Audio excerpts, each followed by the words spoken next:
আজকে আমরা একটা নতুনত্ব মানে পকোড়া বানাবো। সেটা হচ্ছে এখানে দেখুন আমি সবটাই প্রায় জোগাড় করে নিয়েছি, শুধু মাখলে এটা রেডি হয়ে যাবে। তো এখানে আমি 3টে মতন আলু ভালো করে ঘষে তারপরে জলে ধুয়ে চিপে তুলে নিয়েছি। একদম দেখতে পাচ্ছেন এই রকমভাবে ঘষেছি, খুব মিহি না আবার খুব মোটাও না, একদম মিডিয়াম।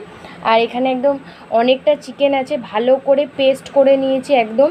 আর এখানে বেশি করে গরম মশলা নিয়েছি, আদা রসুন ঘষে নিয়েছি, হলুদ গুঁড়ো, নুন, ধনে পাতা আর কর্নফ্লাওয়ার নিয়ে নিয়েছি।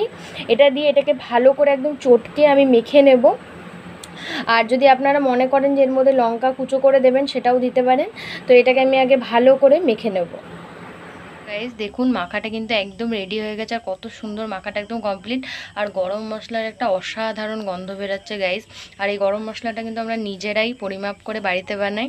সত্যিই গন্ধটা খুব ভালো হয়, খাবারে দিলেও টেস্টটা কিন্তু খুবই দ্বিগুণ হয়ে যায় খাবারের। তো এবার এগুলোকে আমরা ভাজবো। কড়াইয়ে বেশি করে সাদা তেল দিয়ে দিয়েছি।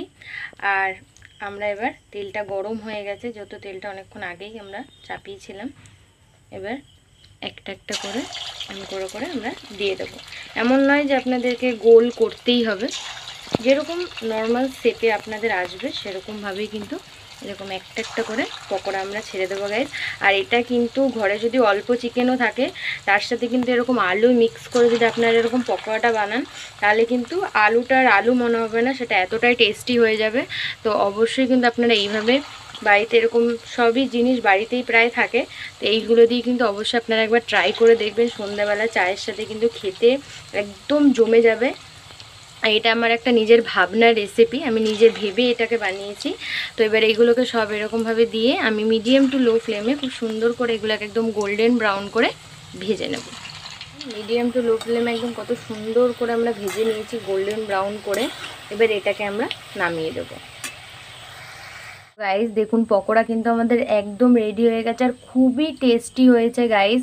আর শসা পেঁয়াজ আর সসের সাথে কিন্তু এটা আপনারা অবশ্যই ট্রাই করবেন।